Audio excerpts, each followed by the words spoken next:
Oh, where is the shaker? Where could it be?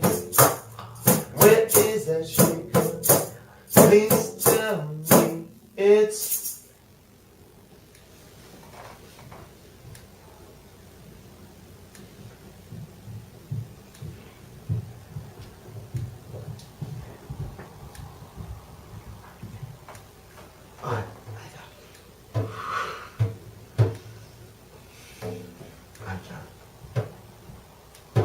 I got it.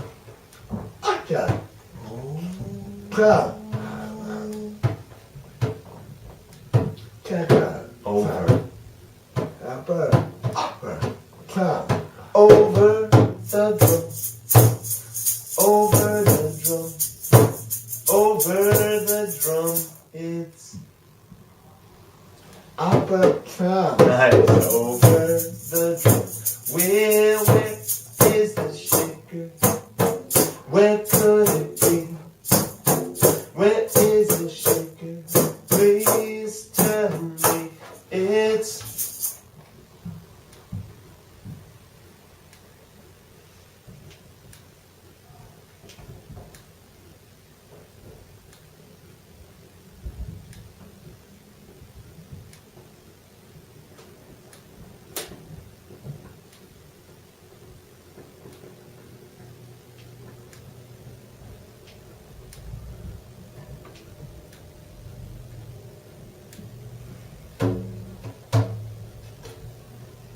I got clap. Nice. Under the drum.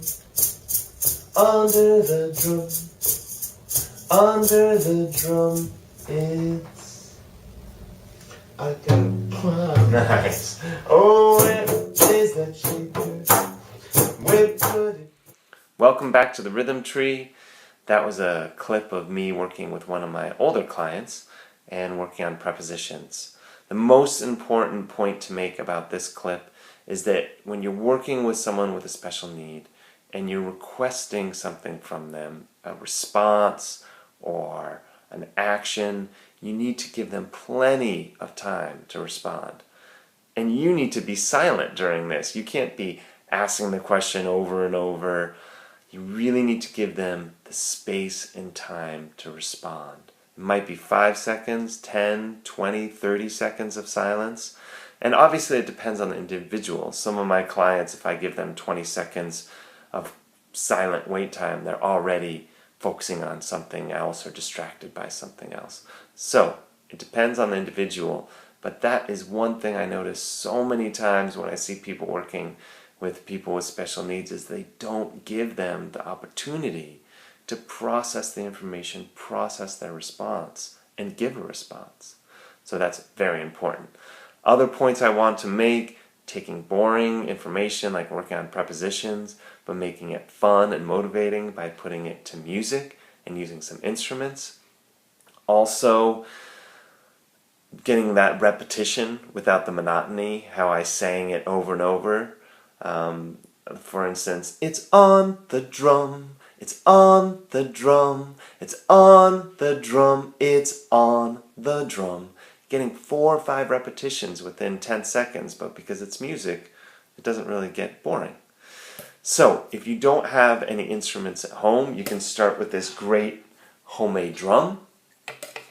And there's all sorts of fun sounds you can get out of that.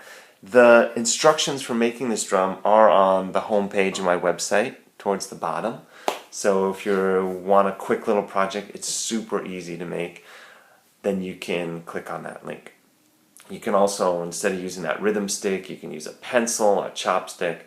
There's all sorts of other ways to approach it, and I've given that also in the instructions. And ways to use it adaptively and therapeutically with people with special needs. So, the last point I want to make, using age-appropriate music. When you're working with older clients or you're working with an older person with special needs, an adolescent or adult, always try to use age-appropriate music when you can. I wrote that little song about the prepositions, and I could have put it to a Twinkle Twinkle melody or something, but that wouldn't have been age appropriate. So I made it a little more fun, a little lot more lively and upbeat. So always thinking about that too when you're using music with people with special needs. I hope you found this helpful. I hope you get those making your own homemade drum instructions and make one. It's a lot of fun. And tune in next week for another video at therhythmtree.com. Thank you.